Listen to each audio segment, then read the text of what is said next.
good to be prepared. Declarations of direct or indirect pecuniary interest. Presentation, Bob Rossini, Director of Finance, will provide PowerPoint presentation with respect to the 2008 preliminary budget outlook. Go ahead, Rob. Okay, thank you. If you want to do this really quick, you can just delegate the budget approval to me and, we'll do it fast. No? No? You don't trust a good finance guy? Darn. Okay. You guys can still approve the budget, that's okay. Okay, so what we want to do today is give you a sneak peek into what will be the very near future, the 2008 budget. What we want to do is give you a very preliminary outlook of where we think things are heading, kind of review our labor and fringe benefits and what's happening there, and because that is really the major driver to our budget. Go over through some of the pressures and opportunities that the departments are highlighting and identifying right now. And then we have a report on the agenda which talks about the 2008 budget process, and we'll talk about the next steps into the 2008 budget process.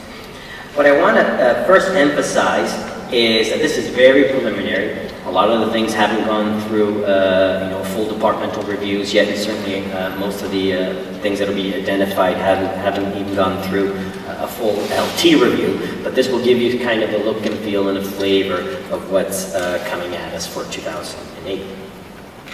So to recap, our budget, $479 million gross, $255 million is our net tax levy. You see it divided there by department, and then we also provide the budget by service, and you see the major services. These are the ones that were provided in the 2007 budget. In the business planning E3 report that you have on the agenda, you'll note that we are proposing some changes and some refinements to some of the service areas, and we hope to implement that for the 2008 budget. So they'll be a little different than what you see in front right now. So, what's the outlook look like? Our non-controllable budget pressures are almost on a net basis $19.5 million. Lion's share of that is labor pressures, and I have a few slides dedicated to explain where that's coming from.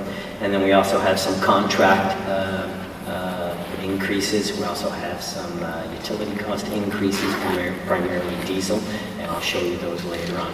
So our non-controllable budget expenditures are about 7.6% increase on taxes. That $19.5 million would come out to. We also have some pressures just to maintain our current services at our existing service levels. We have some growth pressures. There's a big difference between gross and net there. In that number is primarily the sports complex. That's why the gross is high. It has a lot of offsetting revenues. We've also, it's not all bad news, we've also looked at our revenues, made some preliminary assumptions about user fee increases, increasing them based on inflation. We've looked at our volumes in some of our key programs and the revenues. So we estimate about $4.3 million in revenues. So the total changes to our base budget, almost $18.8 million, or just over a 7% tax increase. And that's basically to deliver the exact same services that we have today. What would it cost, our estimates for next year. So that would generate about a 7.3% tax increase. Of course, the world just doesn't stop with what we're doing today. There's requests for new service initiatives based on discussions that we've had in the past, things that come up, and we'll go through those. So there's right now about $3 million. Now I have to say that these things haven't been really vetted a lot through either the departments or LT. We'll go through things during the fall budget deliberations, and then we'll bring forth proposals for council. And you guys will have your kick at the can at it. We're also responding to things, as you'll see in a minute, that have been identified in year. So it's a very preliminary look. Also, that number doesn't include any transit service expansion right now. Transit is reviewing what their plan is for the second year of the transit expansion plan. But the assumption that we're going on transit is that it's going to be at a net cost of zero, because it'll be offset through fare increases and primarily gas taxes. We also have some, so the service initiatives, about $3 million on a net basis. There's some efficiencies because we're also always looking, trying to do things better, faster, more efficient. $900,000, and that's primarily utility purchase agreements where we're being able to buy natural gas and hydro at a cheaper price, and there's also some IT maintenance contracts there that are coming in less. Only one minor service level adjustment. If you recall, Council this year decided not to implement paid parking in some of the major waterfront parks, and that was was included in the 2007 budget, so those revenues are coming out, and that's the service level pressure there. It's a small one. Assessment growth, we're looking at 1.5%. Last year we got 1.6 and change, 1.63 I believe, so 1.5 is really how things are kind of trending now. Definitely down from the 2 and 3% that we were getting in the early 2001 and 2. So we are starting to adjust to lower assessment growth. So the bottom line then is the outlook that we're looking at for 2008 is a 6.7% tax increase. That's pretty good. If you recall, in the last couple of years, we were starting in, say, for example, in the 2006 budget process, we were looking at 12%. We got it to 5.8%. Last year at around this time, we were looking at around 9% tax increase, and we got it down to 4.7%.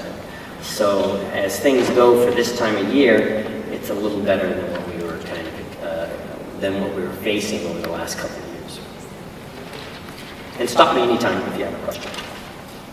So if you look at it on a departmental basis, you see the changes in the budget, 6.6% tax increase. And you see the changes from the prior years. On the department basis, and this is on a service basis. Okay, as part of the budget, there's a number of requests, and we'll get into it. And as I said, that they're very preliminary, but we should highlight that right now on the table, there's some preliminary requests for 138 new positions. Half of that would relate to transit, and that's under review.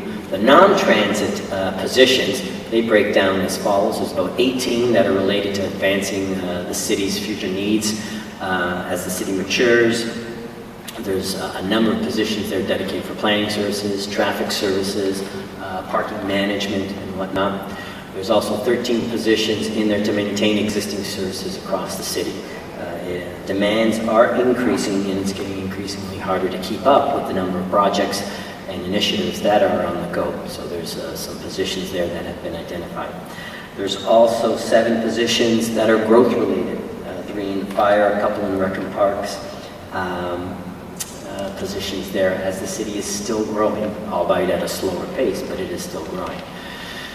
And then basically the rest is really to maintain existing service levels.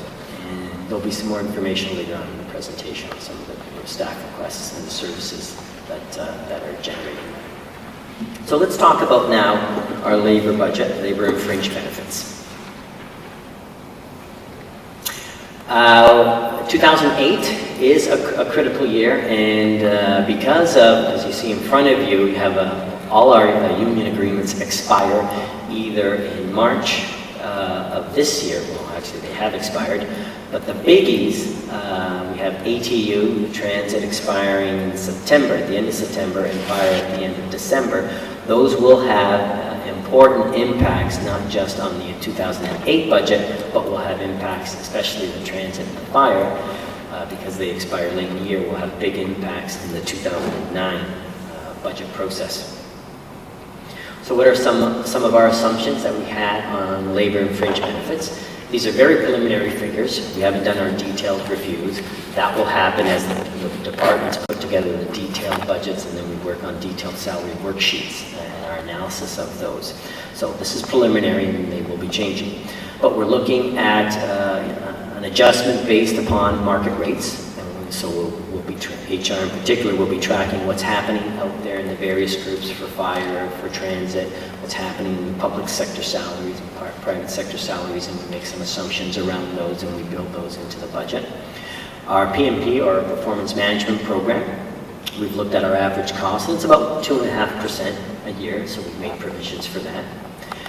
The last item, we have one additional working day, about $1 million, and we're proposing that that additional working day be offset from a transfer from our labor settlement reserve.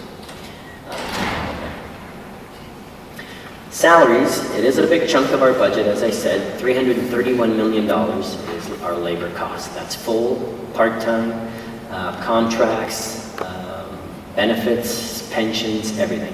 So it's about 69% of our budget.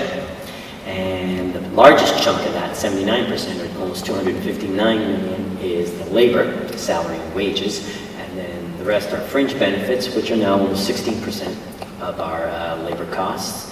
$54 million, and the single biggest fringe benefit that we provide, and we must provide, is our owners' contributions to the pension plan, $18 million, or about 5% of our labor bill. So in terms of what's happening to our labor costs, we've made some provisions for economic adjustments, as I said, fringe benefit rate increases, our union step increases, and our performance management, the extra working day. We've also, because of the contracts are expiring, right now we're providing a contingency for unforeseen events. So our total labor increases is about $17.4 million. Now we do have some savings coming out of 2007, and you would have seen that in the monitoring report that was on the General Committee agenda, and I have a slide just to explain that $3.8 million. And we want to, as I said, offset the extra working day with a transfer from the reserve. So that means our net labor pressure is $12.6 million for the year. In terms of the savings, we do have some fringe benefit savings that we've, on a budget basis, that we've identified, about $2.2 million. Our fringe benefits rates are negotiated each year with Sun Life, and they have what's called an ASO, or Administrative Services Only Agreement. They administer the benefit programs. We self-insure, i.e. we pay the premiums out of the city funds for those health premiums. The premiums were actually set after the budget was set, and the premiums were lower than what we had anticipated in the budget, so we believe that on the premium basis, there'll be about a $2.2 million savings in that. We had built in a contingency in the 2007 budget. It doesn't look like we'll be needing that for labor purposes, so that's part of the savings. And then there's some fire contractual issues and savings in our PMP and our economic adjustments, small savings. So that's how the total $3.8 million, that's savings in our 2007 budget. Now we do think that we may have some one-time expenses. That fringe benefit savings, what the Lord giveth, the Lord kind of taketh sometimes. We believe the premiums that were negotiated are a little low. We're now running down. We have a reserve with Sun Life that we pay into, and that's used to pay the actual claims and expenses. Well, that reserve is declining this year for the first time in a number of years, so we may need to top that off by $1 million. And also with recent changes or proposed changes that the province is making on WSIB, in terms of cancer for firefighters, we think that will have an impact as we move along. So we're proposing to make a $1 million contribution to top off that reserve as well for the needs of the residents and our customers, basically. And then also some amounts for it to increase communications to help us with that as well. A couple things that we don't know that we don't have built into the budget, but may be happening out there. There's talk that the province is perhaps taking over birth registrations. So there could be a revenue decline there as well, but we haven't built that into this forecast as well. Some good things, if you noticed in the budget monitoring report, we're running favorable surplus. Investment revenues are coming in about $3.5 million more than budgeted, and we're proposing right now about $2 million to increase the budget for investment revenues. And come in the fall, we'll look at that as we have a few more months under our belt. Interest rates do seem to fluctuate quite significantly. I'll give you an example. They're about 4.1% for 1 year when we did the budget. Right now, at one point, they were touching 4.8. While 3/4 of a percentage point doesn't sound like much, it is a 20% increase. So, and given the size of our portfolio, it does make a difference. We're looking at increases in our transit revenue, both, this is annualization to the increases that occurred last year, plus higher ridership, which is a good thing. So that's helping us out as well. A decline, payments in lieu of taxes as well. Not a decline, actually, though. This is our PLTs. Some of them are increasing, primarily the GTA, the airport, because passenger counts, which are, I think, on a 2 or 3 year lag, are starting to increase.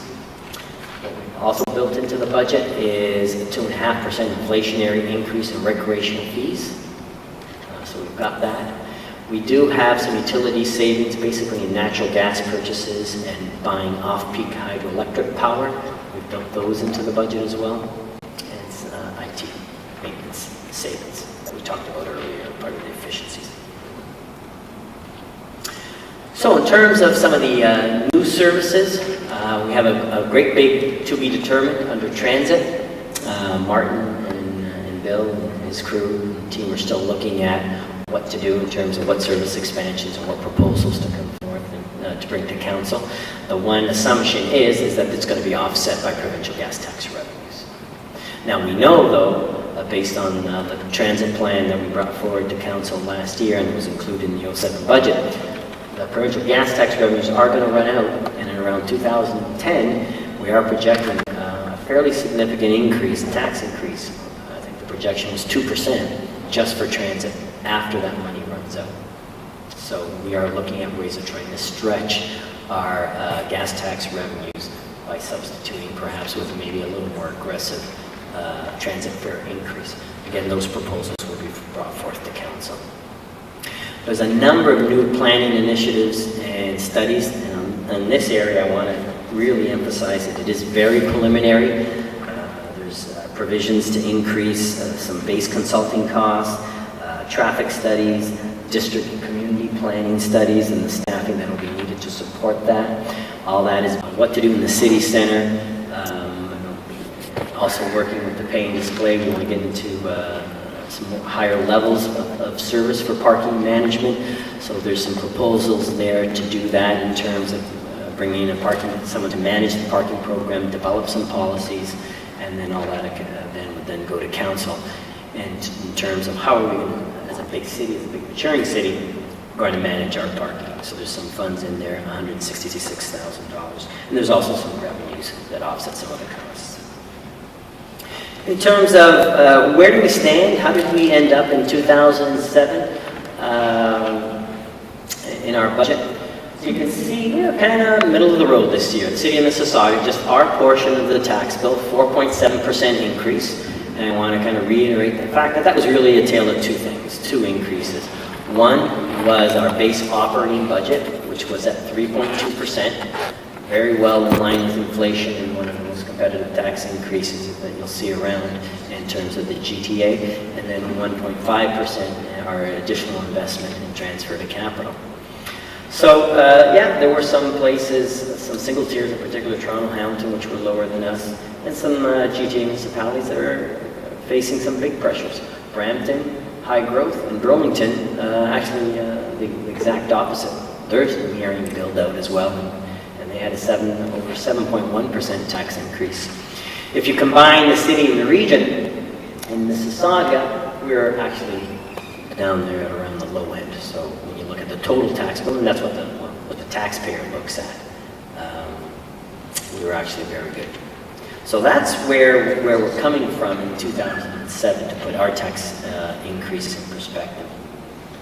In terms of what's been happening in the last few years, 2006, as I said, we had 5.9%, and it came down from an outlook of about 12%. 2007, 4.7%. In last year's 2007 budget, we had a forecast for 2008, and lo and behold, it was 6.75, and we're coming in basically online. Boy, we're good, aren't we? Okay, maybe it was an accident. But things are coming in fairly as expected for this year. Next year, though, for 2009, sort of you have a kind of an outlook of what's happening out there in the next couple of years as you consider 2008, we're looking at around a 9% increase, a little more than what we were projecting last year. And then for 2010, we always want to give you a 3-year rolling outlook, the 1-year budget and 2-year forecast, is looking at around 8.5%. So that's where we're kind of sitting in terms of yesterday, today, and where we're going over the next couple of years. So, $64,000 question is, where do you want to be at the end of the year? And what's acceptable to council in terms of the tax increase for 2008? So if we're sitting at 6.7%, one thing, a figure to keep in the back of your minds is a 1% tax increase is $2.55 million on the tax levy. And if you wanted to come down from 6.7 to 6 or 5.5, you see the corresponding decrease that would be required to reach that tax target. And part of the thing we want to do today is have a conversation, get some input and some guidelines from council of where you think you would like to see competing, what the taxpayers are asking for, and also what residents and various projects and services that people have on the go and what they want to accomplish for next year. So, next steps. We have a report on the agenda in terms of our budget process. So right now it's preliminary outlook. We'll get some direction from council today, and then during the summer the staff would go out and prepare our preliminary budgets. They get submitted in mid-September, and then LT, our leadership team, would review all the budget proposals and come up with a set of budget recommendations for council.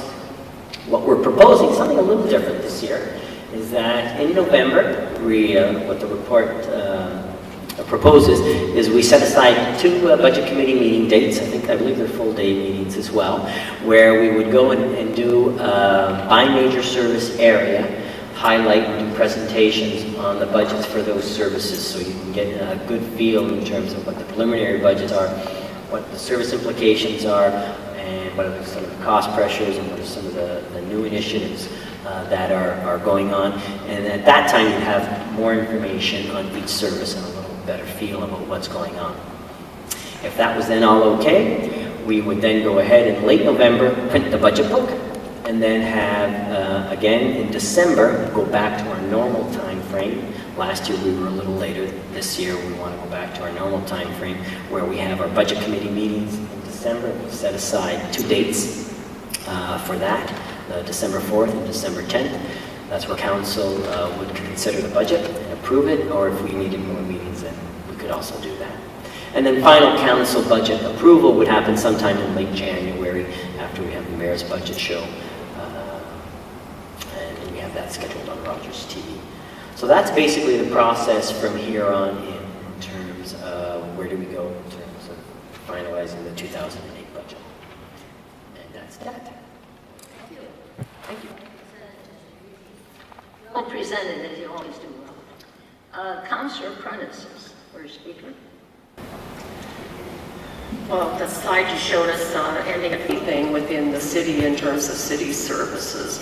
So the budget that's here is separate and apart from anything that the mayor might do with her gala funds, because those would be directly granted to groups that in her view are in need. So we're really talking about 2 different things. And I understand that actually Paul's staff has been aggressively looking at older capital projects, seeing where they can be closed because they're completed, returning the funds back into the reserve, and then we'll reinvest them in the 2008 capital budget. We want to do this because we think it's a safe, prudent way to budget as we're getting to the end of greenfield developments and our DC reserves are starting to go up and down, really much more cyclical now. So where is that money now? Is it just sitting there in the reserves because it hasn't been used? Well, I don't understand. I'm like, from the chart, it looks like we suddenly are jumping to a huge, especially in yes. recreation, going yes. from 367,000 to 9 million. Yes. Well, one of the things in 2007 that we're finished building is the sports complex. Right. And we've got also monies in the capital forecast coming up for new indoor soccer. So there's a lot of projects on the horizon and they're coming from DCs.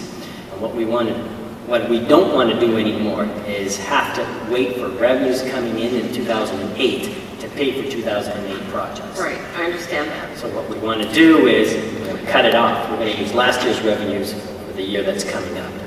Now, what we also do is have historically we've got capital projects that are nearing completion. We want to aggressively close them down where we can, and any surplus funds, take them and use them to apply to the capital project. Because as money is getting tight, the last thing you want to do is have old projects sitting on the books and dead money sitting there. We want to aggressively look at them, complete them where we can, close them off. If there's surplus funds, transfer them back into the DC reserves and use them for future capital projects. Okay, so if these things aren't closed, the money continues to sit in that account unused? Yes, yes. And we want to try to limit that. That happens everywhere, I know. Yes, I know, I think that's... And the budgets have been increasing significantly in the last couple of years, so we want to put a little more rigor, a little more discipline, and quantify things right now. So when you come back to us the next time, you'll be giving us your, maybe not the final recommendation, but when you've worked through all this over the summer, you'll come to us with a recommendation for the percentage increase for the operating budget, as well as a percentage increase, and I'm saying increase because I know it will be decrease in the capital. Yes, yes, I understand that throughout the summer months and the early fall, Paul's team sits down with each of the councillors, goes through the projects that are on the books. Yes, so that will all be part of the preliminary budget. Okay, thank you. Councillor Mullen? Yes, thank you. I guess what I'm hearing in my community is the huge capital projects that you refer to that are funded through DCs, but one has to remember that we have to operate them. And once you're into an operating situation, you're looking at large amounts of money. And so, I mean, what I have been getting, and the Commissioner Mitchin knows, is the amenities in some of the older communities. And while there's money being put into the waterfront, I mean, that's a benefit to everyone. So I'm getting a lot of pressure with regards to the amenities in an older community and the amount of tax they pay and the lack of some of those amenities. So that is something that I really feel very strongly about. The Hershey, sports and complex, all those things are really good things. Transit, but for the most part, a lot of that does not necessarily affect my community. So the capital projects will be important to me as I try to move forward in getting some projects that I see as being important that my community does not have to go outside of the area to get to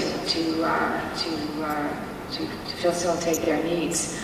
So I have talked to Commissioner Mitchin and looking forward to hopefully some sort of strategy in which I can start to get some of those amenities addressed, and whether it's the older libraries, whether it's the community center, and eventually some sort of a recreational facility that has similar attributes to the north, and that's something that I'm going to be certainly pushing for. I also take a look at the staffing. I mean, I questioned the staffing last year. There was over 100. Brenda met with me. We went over the staffing. I am surprised to see the amount again this year, given that we are, I mean, I remember the years when we were going through a social contract and when we were hiring nobody and trying to make do. I recognize that transit is going to have a major component of that. I certainly am pleased to see that planning is bringing on more people. The stress of intensification, and again, the stress of intensification not only on the communities, but the impact again on amenities to those communities is becoming certainly an issue as well. So I certainly will be looking at it very carefully. You know, these huge projects are tremendous in terms of the eventual operation of them. And I'm trying to balance that out with the need for it as a city, but also trying to see what is needed within an older community that pays extremely high taxes through their assessment and through what they're paying today. So, but the staffing issue is one that I think we're going to have to really look at and figure out what are those priorities, because every time you bring on permanent staff, you're looking at long-term implications with regards. Labor is the biggest thing that we deal with, next to these huge complexes that we're putting in and the operation of those. One of the things that Councillor Corbison and I have been looking at through the region is we're being impacted by these large-scale projects, the expansion of the water treatment plant, which is going to have major effects on our parks, on our roads, etc. And looking at ways in which we can be compensated because of the impact to those facilities. And I know Paul is already looking into that in terms of the needs as they move through. And I mean, certainly in terms of Jack Dye, I think I'm looking at almost 2 to 3 years. Birchwood Park, which will be affected, as to how we can be compensated. So I think that's a plus, and I know our staff are working diligently on that. So I'm not going to debate the issue today, but I'll be certainly asking for more detail on the staffing. And I guess the question of planning, as I said, I'm pleased to see it, but I guess the question is, how does that break down, and how is that going to assist us in terms of dealing with what we have in front of us? Thank you. Councillor Powers? Yes, I just have a brief question. Harkening back to the additional planners, is that taking into consideration we're doing a regional review and trying to take some of that planning back down to our local area? And secondly, is that enough planners to design the streetlight contract for the RFP? Well, I'll answer the second one. I'll answer the... I just lost my train of thought. I was trying to pretty quick on that. No, in terms of the first one, yes. I mean, we have factored that in. Yes. Okay. Thank you. Oh, that was my question, as to see if, but that's coming. The report is coming. Yeah. I think we certainly have to get the taxes down. There's no question about it. I don't know how we do it. We are one of the highest, I have to tell you. Not the highest, but we're one. When I think that Caledon put a 2.3 increase through at our cost, Brampton did go up very high this year. And Toronto is the one that the people use, the Mississauga people use. But it's 3.5, it makes us. Is the dividend from EnerSource calculated into this? Yeah. Well, again, you see, it's something that we didn't plan on. So that means that if we didn't get the dividend from EnerSource over these few years, we would be into a very high rate of increase. So how do other municipalities do it? Is it borrowing for the capital budget? Is that what has put us in a high rate? Because we don't borrow money, we've used the DCs, we write a big portion of our capital budget off to operating. I don't know what portion it's been over the years, but I'm sure you could give us a read. So there's something, in my opinion, something wrong. I don't know what it is. I really don't. Either our services are very luxurious compared to others. I don't know if that's so. I'm not saying it's so. I'm just saying I'm asking questions. Because without the dividend, what would the increase be this year? Next year, sorry. Or this year, or next year. If 1% is 2.55 million, and I guess we get 8 million, so that means it would... 3%. The increase would, this year, predicted for 2008 would be 10 to 11% increase. It concerns me, I have to tell you. And I'm sure there's a reason for it, and I'm sure there's an explanation for it, but it bothers me. But Madam Mayor, the percentage increase that we did last year, as you'll recall, 1.5% of that was for capital projects. So on the operating budget, it was 3.2%. Yeah, but with the 8 million included. That's right, and the 8 million has been in our base budget now for a number of years. Well, I mean, basically since EnerSource was privatized. I think the thing you have to look at, I mean, we compare the tax increases. I think combined, the Mississauga appeal increase compares favorably even to Toronto, because you have to remember, Toronto is lower and upper tier. They have everything. We're one element of that. But we've repeatedly, as part of the BMI study that we bring to council every year, the actual property taxes in Mississauga are among the lowest in the GTA. So notwithstanding that our tax rate increase is, in the middle of the pack, it's by and large, it's still on a lower base. If you look at our taxes on an average house where you would look at the same house in Brampton or some other municipalities, they still tend to be lower, and we do bring that report, I think, to you annually to show you how, and that's done by an independent company that does a survey annually, and we subscribe to the service so that we can get the information. So, but I mean, I can tell you that, we have a very high level of service. I think our residents expect that. That's the standard that we've set. But also that, again, this is a preliminary look at the budget. There are things here that upon further scrutiny and further review may not come back to you in the fall as a final recommendation from staff. But the simple fact of the matter is our base budget, if you look at our labor costs, we've got collective agreements, other agreements that are already in place. We can't get around those. If we want to do a much lower tax rate increase or no increase at all, then the simple fact of the matter is I don't see any alternative. We're into some form of service level adjustments. So, I mean, we do our very best, I believe we do, to be efficient, and in fact, we've introduced the E3 program to review all of our services over a schedule to see if there are other efficiencies and economies that we can capture. But the simple fact of the matter is we're a people business. So much of our service is delivered with bodies. But there's a level of review that this budget still has to go through at the staff level as well.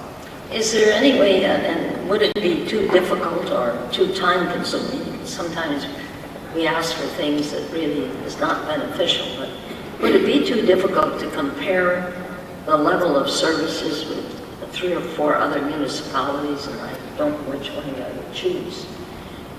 Because I believe we do have a fairly high level of service, but compared to others, I don't know. I don't know what, I don't know how often they cut the grass on the boulevards, or you know what I mean? Would that be too difficult to do that? Because I think that would be very advantageous. The citizens would know. I know we get comparisons, but in asking for more services, we get that sort of, well, Toronto does this, then why are you doing it? Or somebody else does, and especially people who move from Toronto out here, because their residential taxes are lower, there's no question about it, than ours. So maybe, would it be too difficult to do something of that nature to give us some comparison? I don't know what municipalities you would pick, but I'm sure you folks would to do that. For instance, our public input on a planning development is a cost. I mean, our intense public input on planning, I would say our intense would be a proper word, because some municipalities do not go to the extent that we go to get public input on planning, on development applications. I mean, the councillors here I brag about it, the great job that they do in consulting with the people long before, like the one we dealt with the other night, long before the application ever comes for the official public meeting. Some municipalities don't do that, I know that. And so, is there any way that we could do a comparison? I think it would be beneficial for the citizens to know about our level of service.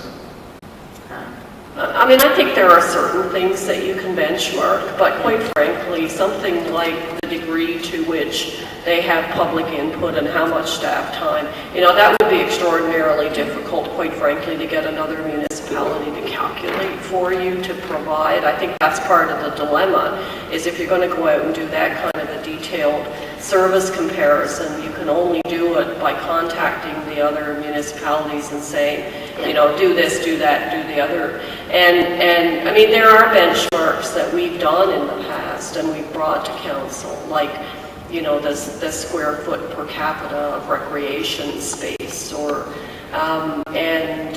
so I mean, we can certainly take a look at it, but I'd want to take a look at what we could do before I'd make a commitment that that's something that we could bring back to you. I think some practical, and I don't mean, maybe the public input is not a good example but for instance, how often do they cut the grass on the boulevards?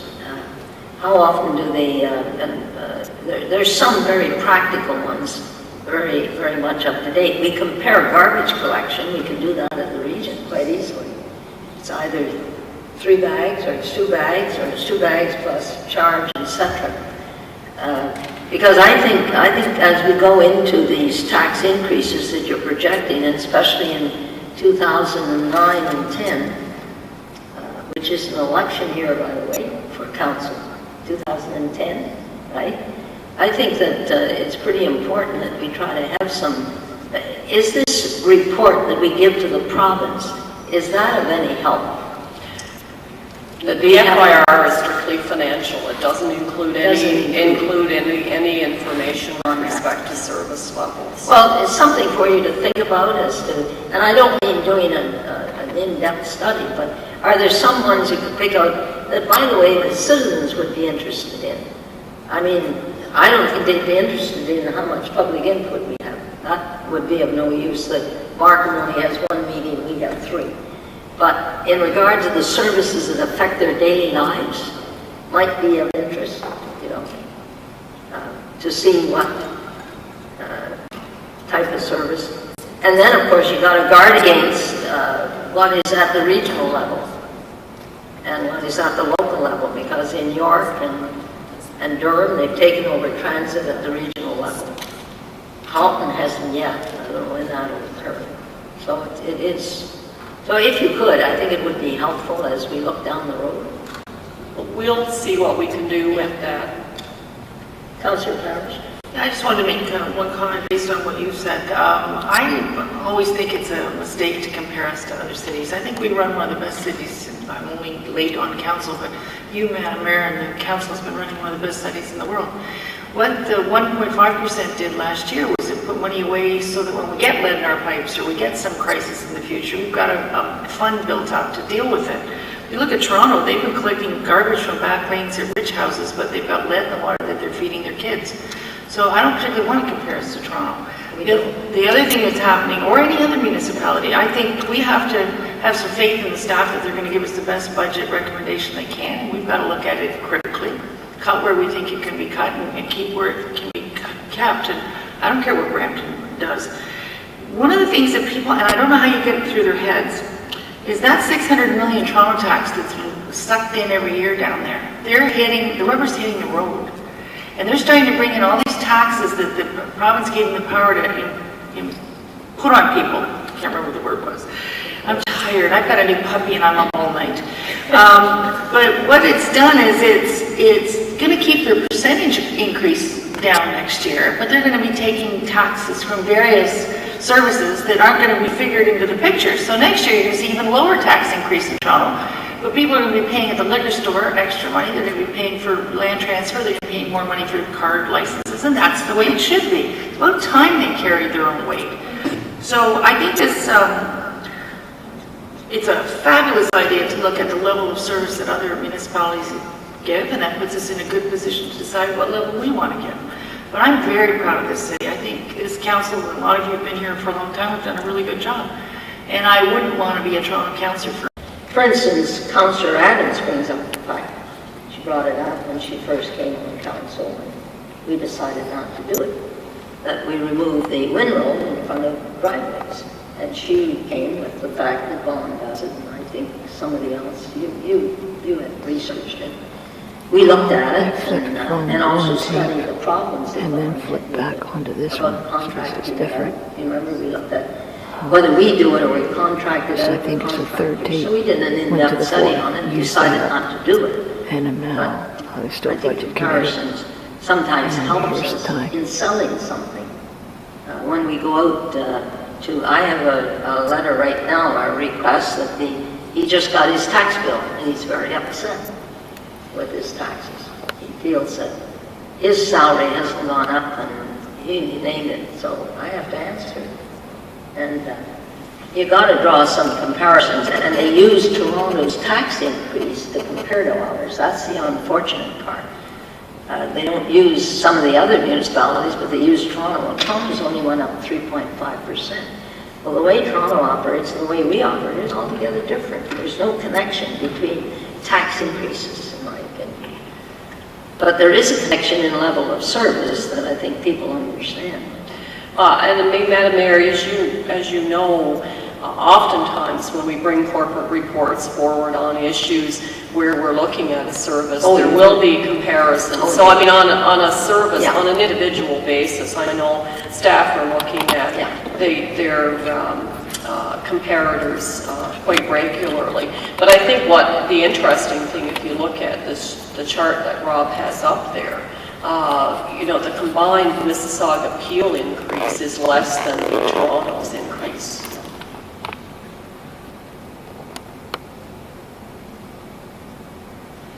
Okay, any further questions?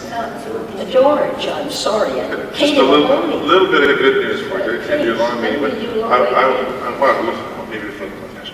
But I was at the Shoppers Drug Mart, and a guy came up to me, I want to tell you, Carlson, I moved to Oakville. I thought, oh, here we go, Oakville paved with gold and flowers on every street, this and that crap all the time. So all of a sudden, this guy did a launch about how much he missed Mississauga. And he named out all the services he wasn't getting in Oakville, and quite articulate about it. So I must say, for once in my miserable life, I enjoyed getting told that it's horrible. And much praise was heaped on you. I tried to explain that, some of the rest was just a bit of work too, but he wasn't listening to it. An old-timer Vista Heights, but he can't wait to move back to Mississauga. So there you are for all that stuff he doesn't. Oh, I'll tell you, the compliments I get about the services here, especially new people moving in, there's the odd one you get that compares, but I'll tell you, 99% of the people that move in say, and especially young families, they think our services are top. Good stuff. No question about it. But at the same time, we have to explain a tax increase, and any material, any data you can give is very helpful. And I have no problem explaining the tax increase. I will answer this gentleman with all kinds. In fact, I'm going to invite him in and sit down and chat with him so that he can ask questions on, writing a letter is one thing, but when you get them in a room and go over everything with them, I don't know, it seems to be more impressive. So, a motion to receive the report by seconder. All in favor? Any carried? Thank you very much. Well done, Rob, as usual. And to all those, Brandon, to all of you that work on this. Madam Mayor, there are 2 corporate reports there that have recommendations that Budget Committee should consider. The 2008 budget process, there are recommendations, and then there's the recommendations with respect to the business planning piece. So we need committee to deal with those recommendations as well today. Okay, the first one is building a sustainable business plan. First one is the 2008 budget process. For supplying consulting services for the implementation of the... That's the second report. The first one is which one? The first one